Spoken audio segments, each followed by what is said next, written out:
Hi అండి, అందరూ బాగున్నారా? కుమారి అందరి రుచులకి స్వాగతం. అందరూ ఏం చేస్తున్నారు?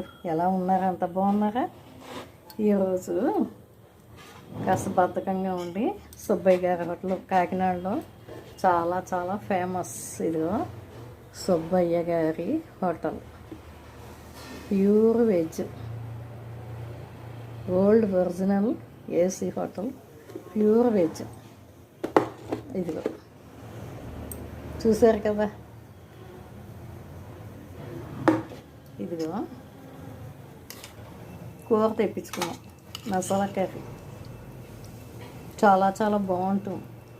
ఈ చుట్టుపక్కల ఎవరైనా దూరం ఊళ్ళ నుంచి కూడా ఏ పని మీదన్నా వచ్చినా కూడా ఒక రోజు ఉండి సుబ్బయ్య గారి హోటల్లో భోంచేసి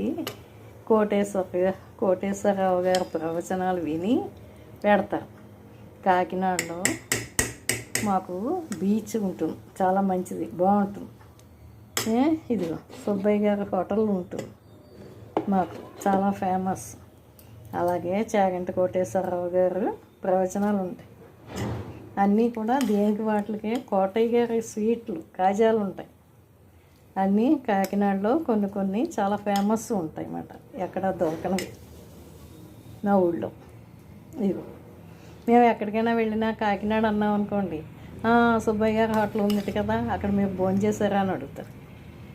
అలా ఉంటుంది. లేకపోతే కోటేశ్వరరావు గారు రండి మీది కూడాను అంటారు. అలా ఇదిగో చూడండి, మసాలా కర్రీ చాలా బాగుంటుంది. ఏది కొనుక్కున్నా అక్కడ చాలా బాగుంటాయి. కర్రీతో పాటు సైడ్గా రసం ఇచ్చారు ఆయన. నేను ఆల్రెడీ రసం పెట్టేశాను. ఇదిగో ఇది ఈ బాక్స్లో పెట్టుకుంటేట కేకులు, అప్పడాలు అవి ఎన్ని రోజులైనా కూడా పాడవు. ఇదిగో ఇవి ఈరోజు మా మెనూ ఇదే. ఇగో కుక్కర్ పెట్టుకున్నాం. అది ఈవేళ నా బద్ధకంతో చేయలేదేమి. ఇంకా అలా కూడా తెచ్చుకుంటూ ఉంటాం, నిజమే కదా, బద్ధకం వస్తుంది. అది మీరు కూడా కాకినాడ వస్తే ఈ హోటల్లో భోజనం చేయండి చక్కగా, చాలా బాగుంటుంది. నీట్గా కొసరి వద్దు అంటున్నా పెడతారు. కందిపొడి అన్నీ, బూర్లు చాలా బాగుంటాయి, బొబ్బట్లు బాగుంటాయి, అన్నీ బాగుంటాయి ఈ హోటల్లో. అన్నీ కూడా చాలా ఫేమస్. ఏమైనా ఫంక్షన్లు వచ్చినా ఆర్డర్ ఇచ్చుకుంటాం. ఎక్కడ